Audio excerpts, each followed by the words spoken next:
It may happen.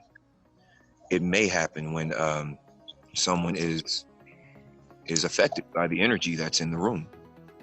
You know, it's like when you walk into a room after someone argues, you feel it. You feel the tension in the room, and it kind of makes you a little angry or unsettled. So I'm just curious as to how that possession will work. I think you hit it spot on, just like with the contact high. Because again, we're dealing with force, right? And everyone has these forces in them because we're all patterned after the same pattern. And like I said, the Tree of Life has these different paths that line up with the different tarot cards, but also line up with the different 7 spiritual relations. So they're present in anyone, in everyone, even if it's latent, it's there. Yep. So for you to rouse that force within you and your aura, if you come into contact with somebody, there's a very high likelihood that you rouse that within them. It's the same way that you watch an inspirational video and get inspired, right? Yep. You know, people get overtaken with lust under the right circumstances, and you can't.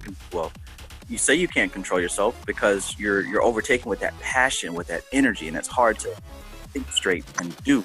You're now possessed by that lust, right? Or when you're in the zone, let's say. There's many different ways to describe it, but it's the same thing when coming across entities. The only difference is that we're giving a name and a form to these entities. Yep. Yep. So when it comes to possession... But wait. I don't mean to cut you off, but in one of your early videos, you talked about things happening and like people dying. I'm like, what? Yeah.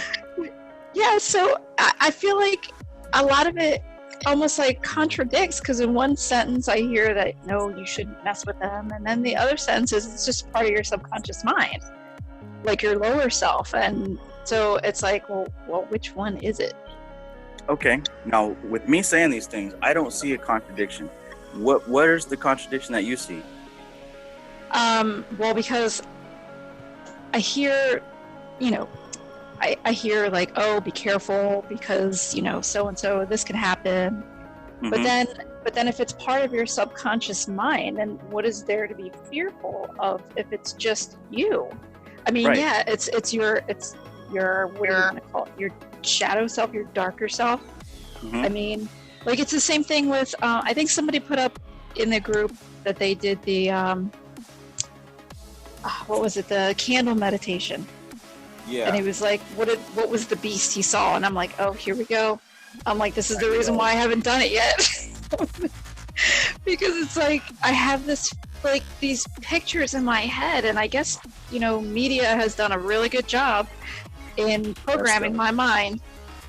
But it's like, okay, but if it's you, then mm-hmm. why am I scared?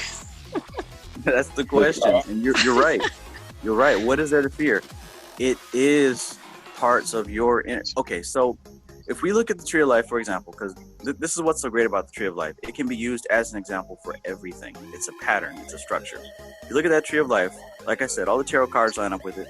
All the 72 demons line up with it. All the 72 angels line up with it. The zodiac lines up with it. The chakras, everything lines up with it.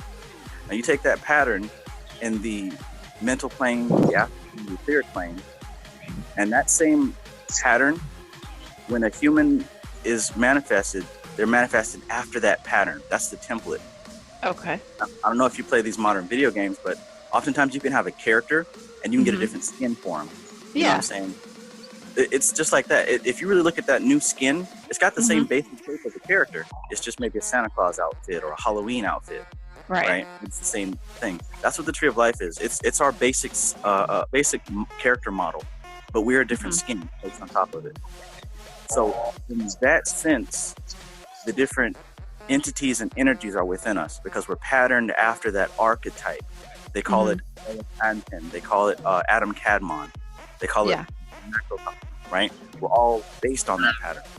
So all those energies are associated with us, as above, so below. Right. Now the thing is, we're going through this process of balancing these energies because being manifested in this world of form, we come here imbalanced, right? We're born into sin, the Bible says. But that's because we come here imbalanced. We're doing the work, quote unquote, to balance these energies. When they're imbalanced, they can cause trouble, Right. If you were present for, or at least if you read Step 1, Initiation into Hermetics, it's talking about these two mirrors, the black mirror and the white mirror. Yeah. This is taking the best introspective look at this imbalance. And he does such a great job explaining it, because you take all your imbalances, your fears, your negative parts, and you assign it to an element. And then you do the work to balance it. Now, what you're doing is you're putting those energies in alignment. Mm-hmm. Now, assuming that you do that work and you have your energy in alignment, when you approach these nasty, scary entities, you no longer see them as enemies, but you see them only as symbols of the force they represent. Oh, okay. That makes sense. If you approach them as somebody that's imbalanced, whatever imbalanced element, whether you got too much earth or too much negative, destructive fire or whatever, when you invoke a certain entity, it's going to come out with that same imbalance. Gotcha. Most people, that makes sense.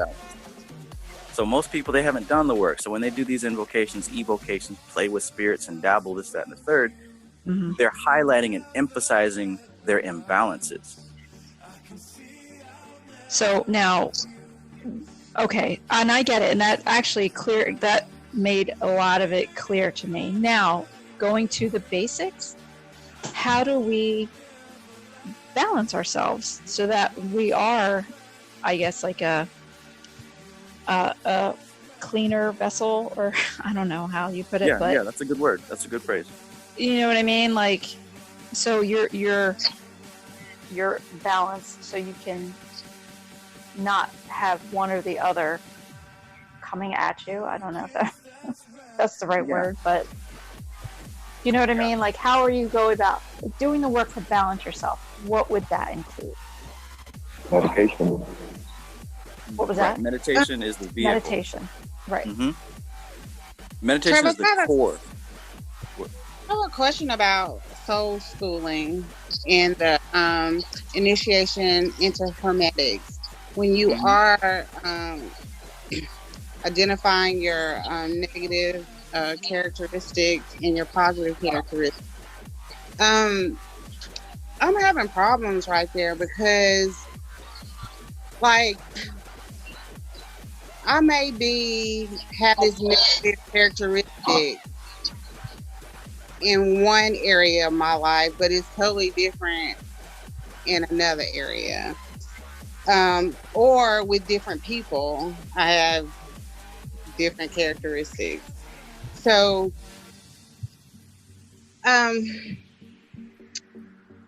like, how do you just list everything or every situation? Like, even in the past where you like identified, oh, I know I was wrong here, and you changed your ways, do you still go back and look at those situations and like put it on your list? Okay, that's a good question, and I can tie that into to Grace's question as well. So one of the concepts to remember is that we're looking at who you are today. We're looking at who you are today. Who you were yesterday and what you did yesterday, that's gone. So past actions, if you're not continuing them, if you actually saw, that what you did isn't what you agree with, and you discontinued those actions. Furthermore, if you discontinue the root of those actions, meaning the thought process behind why you did them, if you resolve that, then no, you don't have to list it. But if said situation were to appear again and you'd react the same way, yes, you'd list it. For example, somebody says something about my mom, and I instantly slap him in the face, 2 years ago. If today somebody says something about my mom and I slap him in the face again, yes, I'd put that on the list, because that's an imbalance of fire, and really can't control somebody says that. I'm going to put that in the first category. Versus if it would take quite some pushing and to get upset, then I'd probably put it in the second category. But what you're doing here is you're analyzing yourself today. You're analyzing your triggers. You're analyzing how you react, right? So all the things that you would like to get a handle on, like I said, if it's a stealing thing, if you like to eat too much sweets, if you like checking out the opposite sex a little bit too long and it makes you feel kind of dirty, I guess, it's something that you'd put down. But you want to list all those things about yourself that you, I guess, wish you didn't do. All those things that you want to correct, you want to resolve. listing them is the first step to the shadow work. It's the first step to balancing those energies. Because here's the thing, if they're a problem for you, that means they're aspects of yourself that you don't have control over. Whenever those triggers pop up, you lose control. You submit to them. You're possessed by those energies. So what we're doing with the feeling of the soul is we're learning how to balance those energies first by listing them, because what's measured is managed. So by listing them, we're able to measure them. Now we're able to manage them. Does that help clarify?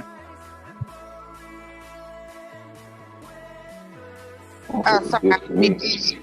Yeah, that's perfect. Grace, does that help answer your question as well? As far as what to do to start this balancing process? Kind of. I was, I don't know what you were explaining before, but I was really into it. And then I kind of lost it. Grace, I did have just a tip, just to get over your fear, and it helped me. It's just not identifying with the human body. Just understanding that you're a soul and you're eternal. And I know that you can, like, physical harm can come to me, but not my soul. So anything that happens, whether it's beneficial or unbeneficial, it's just a learning process. So I'm kind of somewhat disconnected from the physical plane. I kind of focus on the spiritual aspect of things, I guess. That makes sense? But, yeah, it makes sense. So there's nothing really to be afraid of, considering that even if the physical body dies, I'm still going to be around. I'm eternal. So that's just my take. Thank you. I got a question. Yes. Pertaining to what Grace was saying. Okay, I've been reading both of the books, and I think it was in Initiation to Hermetics when the book was talking about how you have the I, and then you have these thoughts that's not of the I. And I woke up this morning and I kind of separated what was going on between my thoughts. And the book was talking about how these thoughts come from somewhere. But my question was, by doing the shadow work and writing these things down, can that also help you differentiate, these thoughts that come from wherever they come from, that's not associated with you? Like, you have thoughts about what happened at work, or what happened over here, what happened over there. You might be afraid of this, or might be afraid of that. And I've been paying attention to what's going on all day, and my day has been very different, because it's like I'm realizing these thoughts, and it's just my first day, but I'm realizing these thoughts that's going on. I'm saying to myself, hey, wait a minute, that's not me thinking this. And it takes a little bit to control what's going on, to differentiate where these thoughts are coming from. But my question was, by doing the shadow work and writing this stuff down, does that help you better associate with these thoughts, or have better control over them, or not? I would say so, because we learned that, well, from what I've been studying from the Kabbalah, is that most people aren't really having thoughts in the true sense of the word. What we're actually having is opinions and ruminations on the emotional reactions that we're having. You know what I'm saying? For example, throughout my day, if something makes me happy, sad, whatever, all I'm doing is dwelling on how I feel about that reaction. So it's not an original thought. It's just more reactions upon reactions. We spend our lives just reacting to things. That's why when we meditate, the first thing we notice is that our brain is automatically populating thoughts based on memories of emotions that we felt and the emotions that we're feeling now. So our head, most of the time, is just filled up with reaction upon reaction upon reaction, and no intent, no cause. So yeah, writing those thoughts down, or at least analyzing them, as the first schooling of the spirit, I believe it was, that see where these thoughts are coming from. And you're right, it's not you. It's reaction from memory. Okay, so that's the original origin where these thoughts are coming from, because I read that, but from what I was reading, the book said that these thoughts came from another source, if I can remember. But maybe that's what it was saying that it came from. Yeah. But I can't exactly where it was at. But I mean that's good enough. I can do that. Yeah. Typically these thoughts are coming from your 5 senses. They're coming from emotions that have been triggered, or they're coming from memories. And even Dharana Darshan talks about this also in the beginning. When you first start meditating, that's what you notice. Because you, like you said, you're thinking about what happened at work, or you think about this, that, or third. What actually happened was, whatever happened at work made you feel a certain kind of way. So that's why that memory stuck in your head. You know what I'm saying? Right. It's like, for example, it ain't gonna take that long. Like when I was going to work today,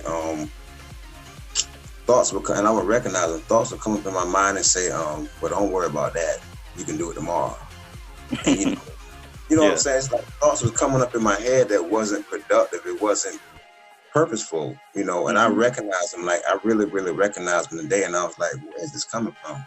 And I was just wondering, but I think you gave it an answer already. Where was these thoughts coming from? Because I have them all the time. Ask this person, speed up, or whatever. But that's I'll go ahead and work with that. Yeah. Okay. So that's perfect. Because like you said, you got the thought of, I can do that tomorrow. Remember, the human mind works on this binary system of craving and aversion, of attraction and repulsion, of running towards pleasure, running away from pain. Usually, if there's something that we're putting off until tomorrow, it's because we perceive it as causing us some type of discomfort and pain. So our natural reaction is aversion. That energy of aversion is translated into the words, let's do it later. Right. Okay. It's amazing. You can really break the human mind down into this system. We're systems of processes. You know what I'm saying? We're systems of processes. The more that I look at this, the more that I see that, or at least the more the question is proposed to me, like, what is life? Are we alive? Do we have free will? Are we really thinking? How much of these automatic processes really make up who we think that we are? Right. Okay. I think that life and free will begins when we begin to analyze these things. I thought about free will today, and I said to myself, do I really have free will? Or do I have free will to make the best decisions, to make my life the best I can make it? Yeah. That's another subject. Okay.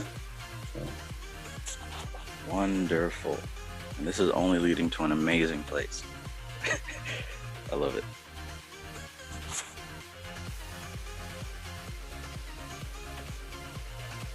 So I have one more thought. Since Ace brought up Lilith, I thought it was interesting because yesterday I had this serious urge to look up Lilith. She just popped in my head out of nowhere, and I just really wanted to read about her and whatever I could find. And then it led me to other dark goddesses and linking that to the shadow. And is it something that is in our mind specifically, that I'm not maybe dealing with, that is showing up as fear, as curiosity about the Goetia, curiosity about dark goddesses, things like that?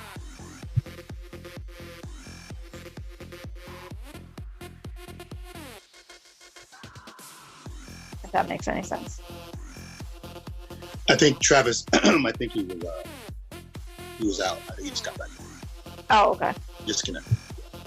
Hey, yes, I got disconnected. Oh, okay. I guess repeat the question.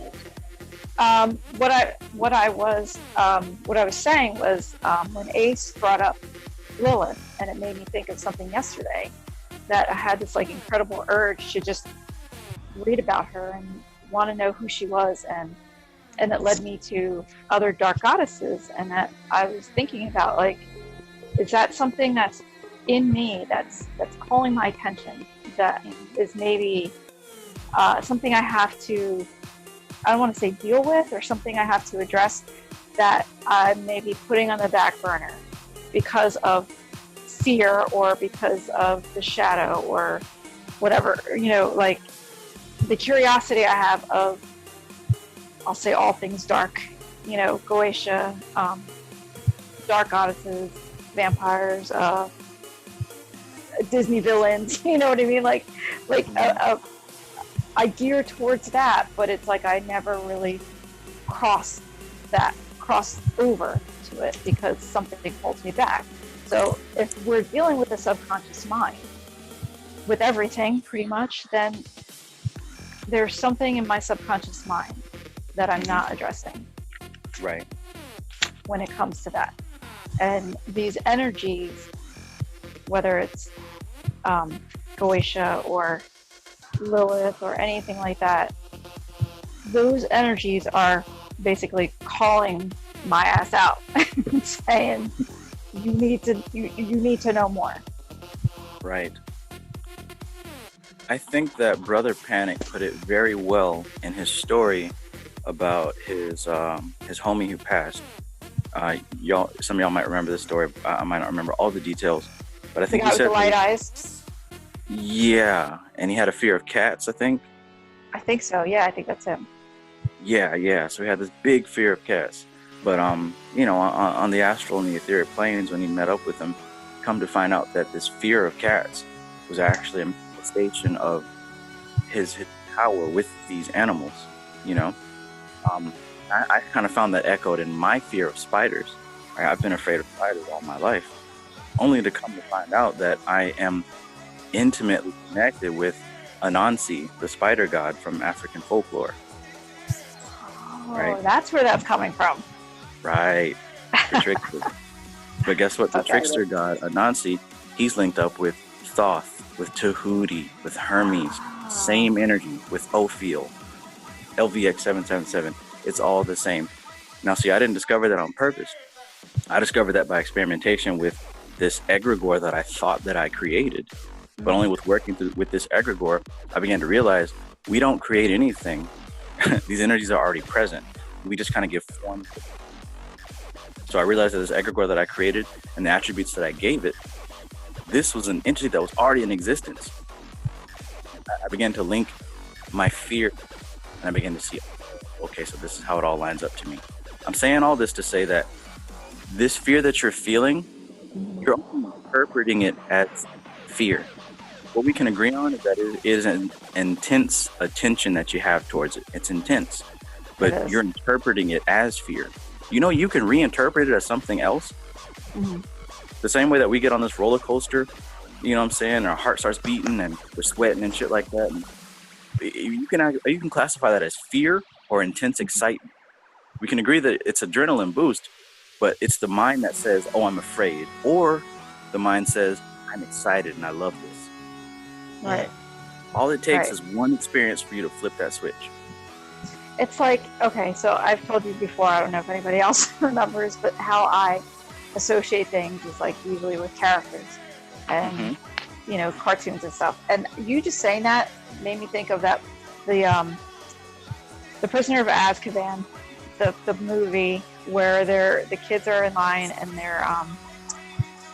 they have to face this entity that turns into their worst fear. And Ron's worst fear is the spider. And what they tell them to do is the spell is ridiculous, and to say the spell and it turns it into something that is funny. So he says the spell and it turns the spider into something funny, like with wheels. So it changes the whole atmosphere for him, so he's not so afraid of spiders. Yes, and essentially, this is even scientific. It comes from something in neurolinguistic programming called reframing, because that's what we're doing. We're reframing the definition of it. Let me pull out this book here. So this is the same as transmutation, right? Absolutely. This is transmutation. Transmutation is reframing. Reframe, okay. Hold on, I was trying to turn the light on, but I just got this book that Well defined because it isn't so in print. Oh, that's the one you just got. Yes. I love how there's a unicorn on the cover. Reframing. Oh, okay, there you go. And that's essentially what we're doing. We're taking an experience, and it's up to you to decide what it means. Right. Who's to say that what you're feeling is fear? And who's to say stay away from it, you know? Mm-hmm. We let our lives be dictated by somebody else's frame, by somebody else's definition. You know, you reserve the right to redefine reality as you see fit. I think that most people are afraid of that ability. Yeah. Because that's a lot of responsibility. What if I get it wrong? Yeah, it is. Well, I mean, but what's wrong? What's wrong and what's right? Right. I've been playing with that heavily in my life. Goodness gracious. It's to the point where every single thing works for my benefit, no matter what. And that's with, okay, so that's with like along the same lines of law of attraction. Yes. And the affirmations you say, everything works in your benefit. Everything is working for you, not against you. Yes. That I've come across that same, not exact sentence, but the same meaning in different different authors from like the 30s and things like that pretty much say the same thing when it comes to law of attraction, changing your reality, the same thing. So is that what we would be doing, is reframing with the affirmations? Yes. Gotcha. Yes. But understand also, it's more than just words. It's more than just, you know what I'm saying, something bad to do and you're just trying to talk yourself into a good mood. It's deeper than that. Right. What you're doing is you're redefining your experience. It's more than just saying nice words. Right. Right, because it's and again, it's like that law of attraction. You can't, like anything, you could say it, but if you don't deep down believe it, if you don't really understand it, you're just they're just words.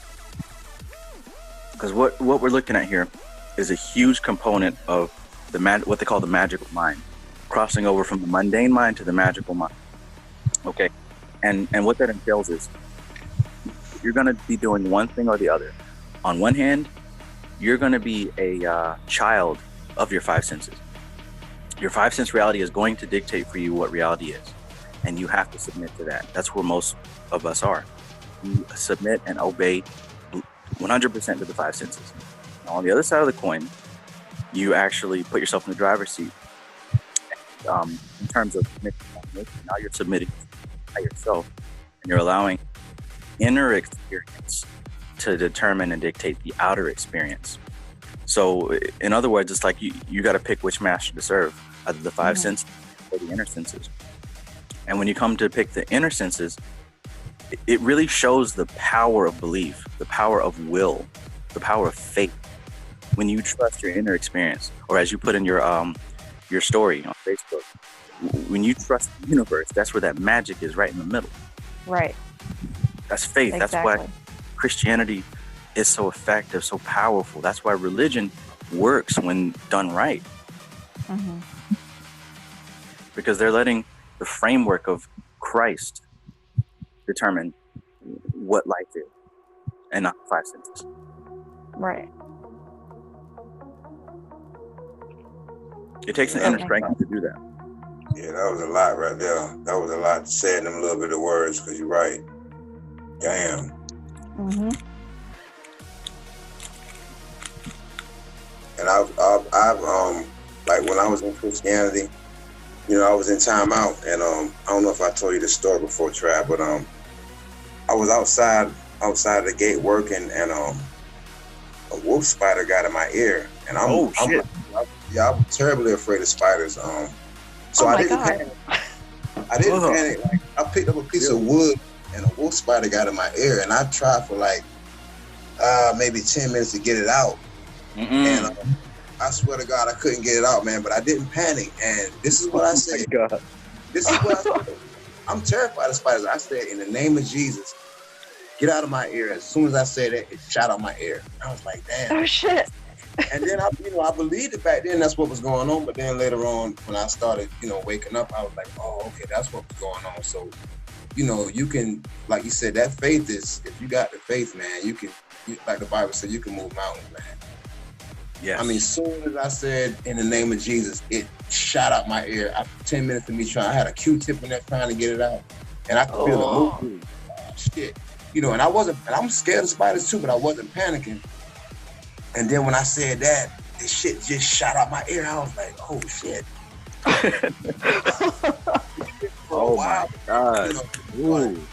Waking up, I was like, oh, that's what I did. So yeah, I agree with that, because I testified to that one. That was, but that's the belief you had. That's your belief in that phrase to work. It took that much for you to get it out, but it was your own will that did it. Yeah, exactly. Yeah. Wow. Oof. Goodness gracious. Think about it. 5/10 visual right there. Oh man, and I don't know what made me stay calm, because I hate spiders, man. I oh my God, I don't like them. I'm better with them now, but like if one of them get on me, man, I kind of like freak out. I might break my arm, get myself. Wow, that's PTSD from that. You know what I'm saying? But I mean, yeah, that was trippy, man. Because for some reason I didn't panic, and I tried to get it out, and I know it was a good 10 minutes, man. As soon as I said that, man, it was like shit. It shot out my ear. I was like, But anyway. Shit, that's a powerful story. I felt that.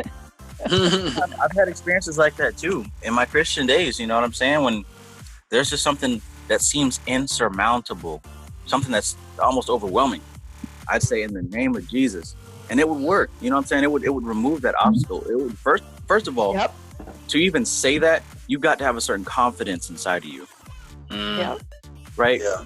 Because it's not like you're desperately, oh Jesus, help me. It's not like it's coming out of a stable, strong, peaceful, centered place. That's how magic should be done. In that moment of realization, you had an answer. You didn't know what was going to happen. You didn't know what caused it, whatever, but you knew what to do. That's how we should operate. And you know what, Trav? The crazy thing about it is I haven't done it in a while, but, if I say in the name of Jesus and I feel it and I really, really mean it, stuff happened, man. I just haven't done it in a while because all the, talk about Jesus ain't real and this, that, and the third, But, I still have it inside of me. I just don't use it. But when I say it, I really, really do mean it. I just ain't used it in a while. But I know what you mean. Like, you got to have that fire when you say it. And it makes things happen, man. So hell, I would even say a balance of the 4 elements, right? Because that's the stability of earth. You know what I'm saying? You got to have a clear mind. That's air, that fire, that conviction, that water, that passion. I would say that's a balance. The cross right there. Okay. Right. Yeah, I wouldn't throw away Christianity. I really wouldn't. I'd throw away the perception of religion, but the church. Right, the churchiosity and the members and all that stuff.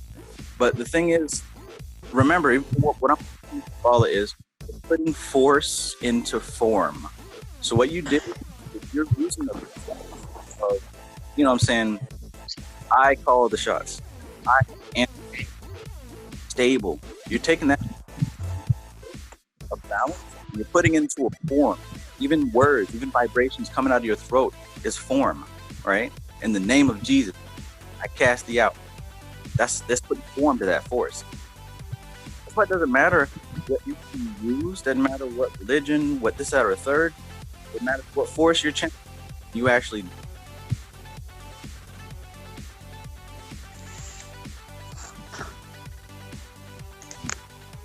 Hot tamale. Yeah.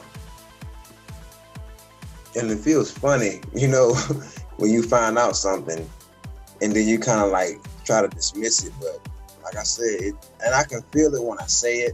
Like I said, it's been a while, but I can feel it when I say it. Like I'm actually calling on, the spirit, and it works. But anyway. Yeah. So would you say, because, I agree with not throwing away Christianity itself, as opposed to just, the church, but like the Bible being metaphorical and metaphysical, it's also, it's something to decipher, because it's just like these books that we're reading that is, the language is hard to read because we don't speak in that language and we don't understand it. So it's deciphering what was laid out. And instead of it being a bunch of stories that were associated with real people, it's actually characters that are showing us ourselves. Right. And we just have to decipher it. It's a highly symbolic book, as are all spiritual texts. And as they're supposed to be. They're speaking to a different part of us. It's one of the things I was meditating on in some of my studies was one, the Kabbalah, and also the Bible, but the Hebrew language. And I began to ask a question: why was the language going from right to left? And then I was looking at the Kabbalah, and I'm going like, if I'm looking at the Kabbalah, the tree of life, the tree of life, and if I'm looking at it, am I looking at it as a mirror? Meaning that is the actual, if you were to take yourself and put yourself behind the Kabbalah, the tree of life, meaning that then because that's a reflection of you. You know what I'm saying? You know where I'm going with that? Yes.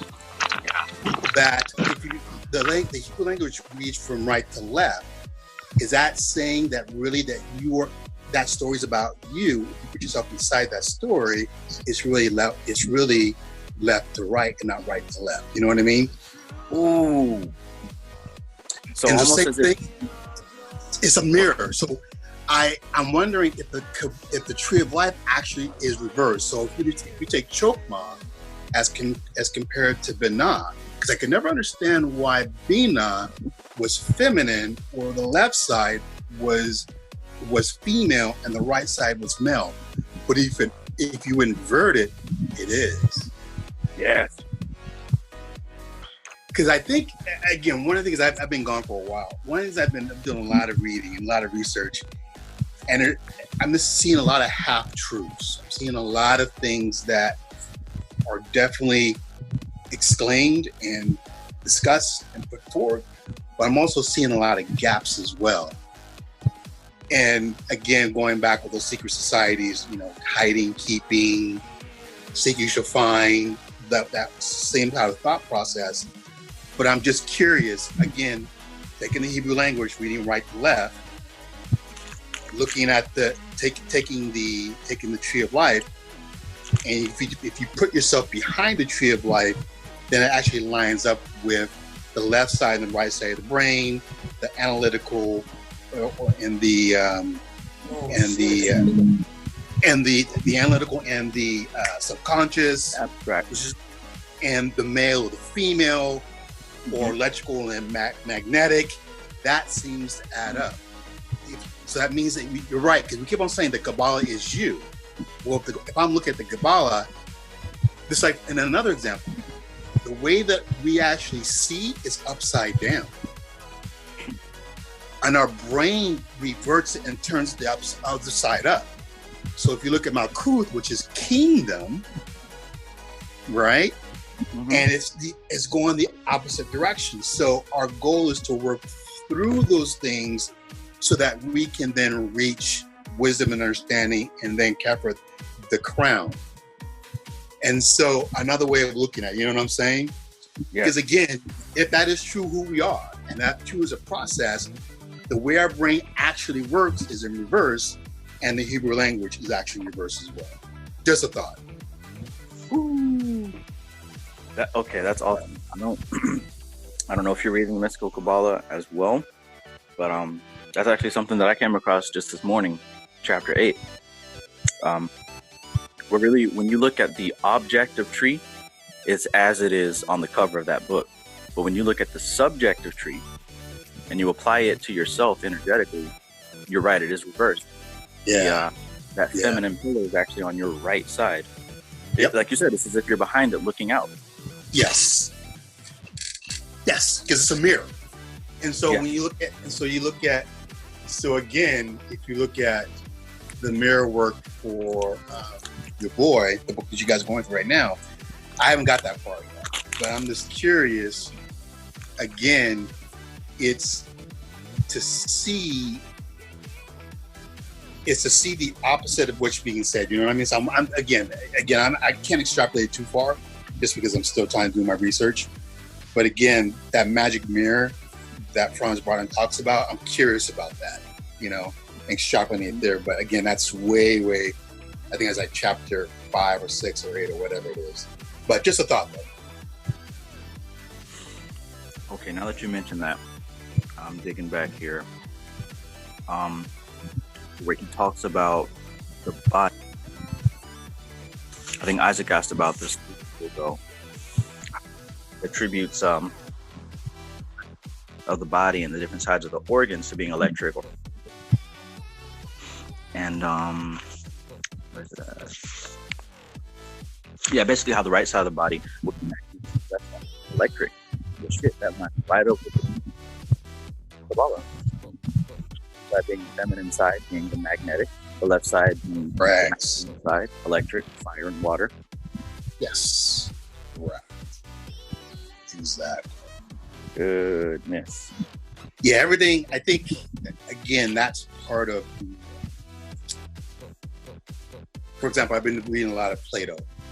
So going through Plato's, you can look up Plato's divided line and also the cave allegory, and then the golden ratio. Those 3 subjects I've been studying for the last month, basically, all the time I've been gone.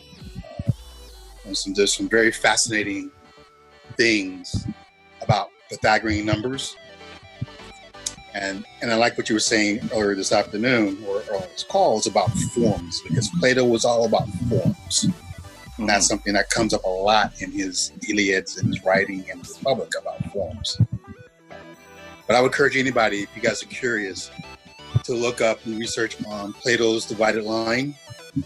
Because one of the things that I've always had a problem with the term equilibrium. So when we read the Kabbalah and it talks about equilibrium, so if you were to surmise all 7 laws, it's really one phenomena. If you look at it, everything has to do with movement, or there's something that a term that comes up called divine ratios.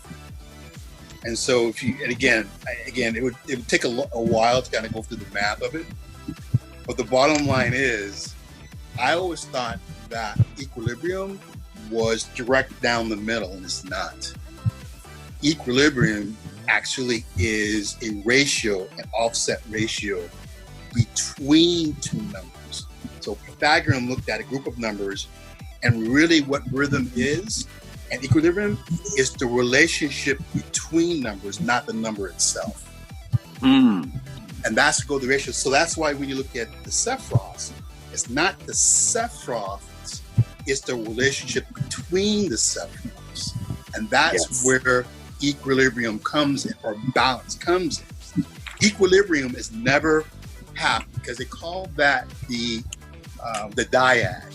And the dyad meaning 2 in concepts of ancient Greek or in Plato, it's if you cut something down the middle, all it does is repeats itself. But if you look at what Plato was trying to say is that everything has a particular ratio of form. So music is between the eighths. It's the harmony between things that develops what music is, and that's what actually they talk about, that divine ratio and relationship. So it's really about relationship. It's not about that single thing, because there's only one single thing, that's the absolute, the monad. Yes. And so it's the monad's relationship with everything else. And that's what becomes that divine relationship, right? You know, 1 is a 1, 1 is a 2. And then here you get the Fibonacci numbers. So again, I'm talking crazy right now, and I realize that. But if any of you guys were to do some research on that, you may find some very surprising things about statements that have been made currently today that seem to be missing pieces of it. Or terms we talk about equilibrium, it brings up a thought of it has to be centered, and it's not necessarily so, because, and I'll give you guys some terms. When the golden ratio, which is 1.6, that golden ratio, or the Fibonacci numbers, those things, the divided line, actually, when you take the whole and you split it down to what's called that divine ratio, you have what's called the lesser and the greater. And the lesser and the greater relationship of the whole, and then you start defining what the lesser and the greater is. So it's just interesting thoughts, guys. So I would encourage any of you guys, if you guys are interested, to check out. There, I'm gonna go mute. Awesome. Yes, I'm on board. That was good. That's from the Republic, right? Yes, Republic 511D to 6. 511D to 6. Okay, I'm gonna go mark that. Yes. So yeah, just look up terms for the divided. Again, the one when I found out the divided line, it was freaking amazing. It really put into perspective, especially the Kabbalion, because and then that gives rise to what Grace was saying, and what Isaac had talked about, and also what the gentleman got the name talked about death. And what you've always said is that at the end of the day, it's about that equilibrium, because that's where our power base is at. You know, and if we're able to solve that mystery of equilibrium, that will unfold everything about our power base as those who are seeking power through magic.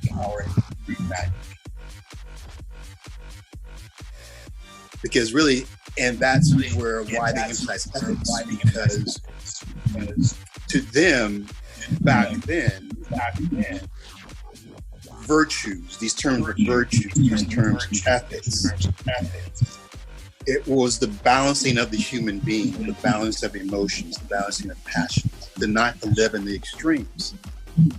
And it's through that type of symbology or form, because what they're saying is, if you were able to look at everything in creation, in God, they call it the good, right? The monad. God is, or the one is good. So what Plato was trying to define is what is the good, or to try to retroduct, or try to reason out what the good is. And that's where you get the divided line, because everything in creation, in this manifestation, has a pattern. Right. Has a relationship to other things. So if you look at that golden ratio, it is a pattern that's repeated in the DNA, in the spirals of the galaxies, in the ratios of the face, in the ratio between the navel of the human body to the crown of the human body, the ratio to the number of petals in a flower. All of these things have a ratio.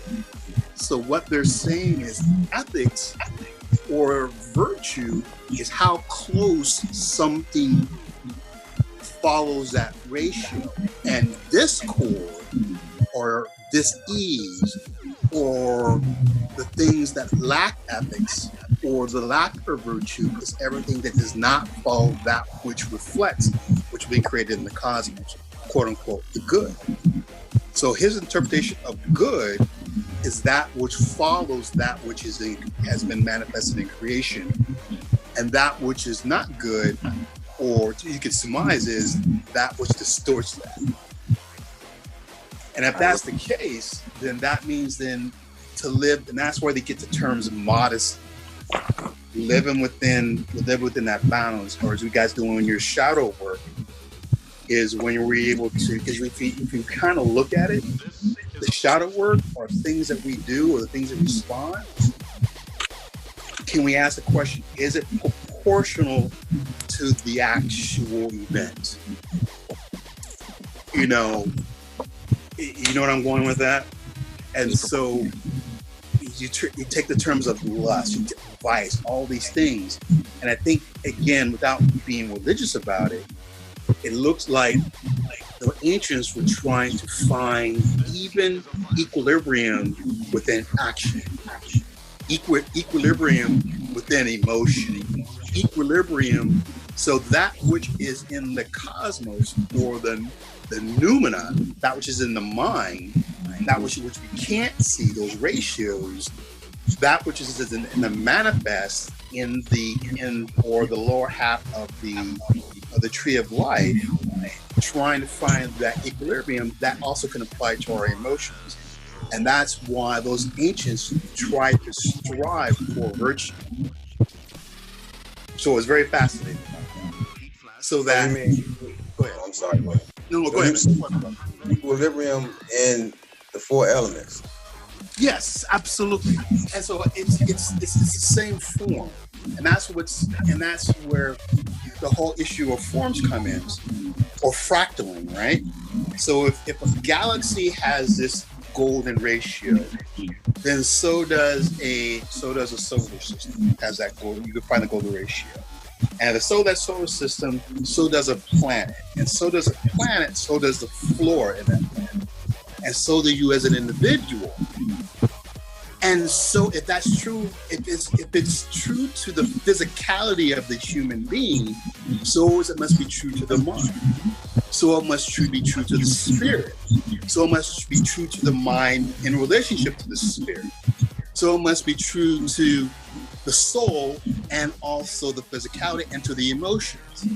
If that does exist, if there is this harmony between all of these things, then we can say then that to be emotionally in disharmony is that which gives us our, and quote unquote gives us what Buddhists talked about.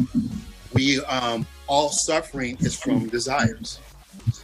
Is it all suffering from desires, or is it all suffering from the disharmony of desire? Yeah. So this would be called a magician, right? A true magician. This would be once a person has all this stuff decalibrated, this would be a true magician. Yes. And so then that is where I like what Ace was talking about and what Travis was talking about. When you are in those situations to where you're confronted with the unknown, that which has the appearance of disharmony or say a strong entity or whatever, the fact that you have harmony within yourself, because that's what you experienced. You had harmony with knowing that, hey, I'm just gonna say, get the hell out of my ear. And that was a harmonious, that was a unified, as he talked about, your will, your emotions, your faith, all that working one to manifest a physical outlook. You know what I mean? When you're saying in the name of Jesus. And so you're, as Travis was talking about, your will, your faith, your emotions, all of them were acting in one. Not the natural result of that is what actually came forward and manifested. So then we have to look backwards to say, okay, that is truth. If we can see mathematically, because Tesla said it, Plato said it, Pythagoras said it. If you understand numbers, you can understand and decode the universe. But then what they don't tell you is it's the harmony between the numbers you decode the nature of the universe. If you take the reverse of that, then what is disharmony? And how does that manifest? So I got a question about the mystical Kabbalah. Okay, from what I'm reading, I think I'm on chapter 5. From what I'm reading, they're talking about start with Kether Didn't you mention something about starting with Malkuth? You was talking about everything being in reverse. Yes. Yeah. Like, what's your question? Sorry, I think I know, but I want you to. There's a. I'm sorry. You got to say something, Travis? Oh, I said, what is your question? I think I know what you're asking, but I want you to elucidate. Starting with Malkuth. Yeah, starting with Malkuth. Yes. Can I interject? Can I say? I've heard in the past. Now, this is like really actually the first time I've actually even tried to attempt to mess with this stuff. But I've heard in the past, Panic and Bobby talk about climbing back up the tree. Yes. Right. Yeah. You know, but I'm reading a book and it's talking about Kepler first, so I just need a roadmap or a starting point that would best suit. I guess you couldn't answer. If I could tell you, there's something that maybe you can look into as well, and that's Plato's allegory, Plato's cave. You can do the research on that. Plato's cave. Plato's cave. Yeah. So again, a lot of this goes back.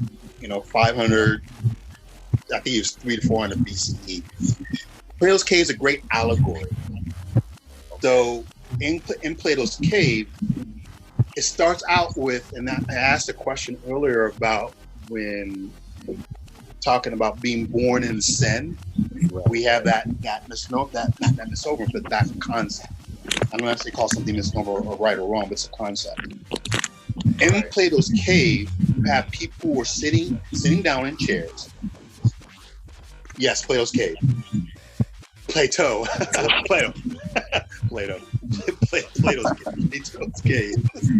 You have people sitting in a chair, a group of people sitting in a chair, who are facing a wall. All of them are chained, and they cannot turn their heads. They can't get up, they can't move. All they can do is face the wall. Behind them and elevated is a fire. Okay? And then people who are behind the fire, there are people who have puppets. And they're making these kind of gestures. And all the things that the people see are the reflections or the illusions or the shadow on the cave's wall. So from these people, and it says they were not born this way, but they were young, but they've been there since they've been young. So even that's a kind of thought process. I can hold that thought. And so since they've been young, they've been this condition. Well, one day a person gets loose, one person, and stands up. And he turns around. And he goes, whoa. What's that? What is that fire? Again, he has no knowledge of his whole perspective is nothing but shadows. He goes, wait a minute, I see an incline. So he walks up the incline and he kind of looks at these people doing these kind of weird things. And he sees a fire. And he climbs up, he keeps on climbing in the incline up until he gets to the surface. Now, the first time he gets to the surface, he's never seen this before. And it's at night. And so at night, he sees this bright orban sky. And it's this moon. It's the moon. We know it's the moon.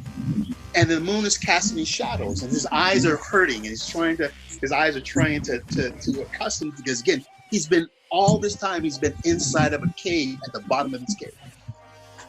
And he waits longer, and he sees, and the sun rises. And then he becomes blinded, because now he sees the sun, and he sees himself, and he's like, what the hell is this? So with this newfound discovery, he goes back down the cave. And he goes back down the cave, and he's trying now to tell these people what's going on. And they kill him. Damn. They kill the guy. Oh, that's really... Yeah, it's like the Matrix. That's where they get the Matrix from. So the Plato cave is really not, the Matrix is really not Gnostic. It's actually Plato. It wasn't the Matrix I'm thinking about, though. Okay. But anyway, I get you. Yeah. So the thing was that is the ascent of the soul, moving away from the shadows.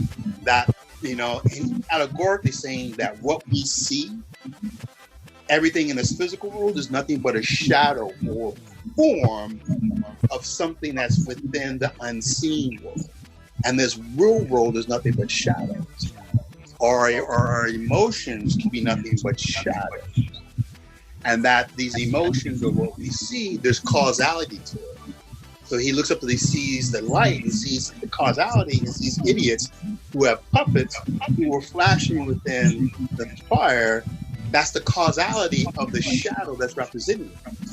So Plato's trying to say is we live in this world of shadows, of this external world. And that ascent of a soul is going up that tree that Kabbalah you spoke about. So if that could help out. Yeah. It does. Kind of like the Wizard of Oz, in a way, from what I'm thinking. Yes, you'll notice the story reflected all throughout, because essentially that story follows the hero's journey. Right? Yes. The tale of Prometheus. That's the savior coming down to help mankind and being crucified. What we're going to find in the mystical Kabbalah is that this is the sun energy, the solar energy. This is what happens in Tiferet. Tiferet is the high. You're fake, Travis. We can barely hear you. Okay. There you go. Yeah, this is the solar energy.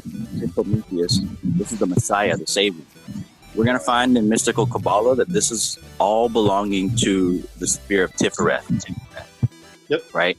Tiferet is the higher self that is able to behold Kether. And we're not able to behold Kether without tons and tons of work, but we are able to behold Tiferet. So it's only through the sun that we can see the Father. Right. And it's that ascent through the cave, and it's the ascent, which is Malkuth, because really what Plato's trying to say is this world is nothing but illusion. Or another way, the way in which how we're interpreting the world is illusion. Perception, okay. Right. Our perception or our emotions. However, whatever term we want to use. Filters. Filter, yeah. Now, Isaac, to answer your question in regards to the book, what's up? Oh no. In regards to the book itself, in chapter 8, she talks more about why you've got some that say start from Kether and some that say start from Malkuth. Divinity and consciousness descends down into Kether, all the way down to Malkuth. That's the energy getting involved with matter. But you cannot evolve unless you're involved. So the evolution process is up. So whenever anyone talks about path of Kether down to Malkuth, that's the story of light descending into matter. But anyone that's talking about Malkuth ascending up to Kether, that's evolution. That's the journey of finding spirit. So it's not really a right way or a wrong way. It's more about understanding which path. That's why if you look at some diagrams of the tree, you've got the 777 lightning bolt coming down. But on other paths, you've got the serpent going back up the tree.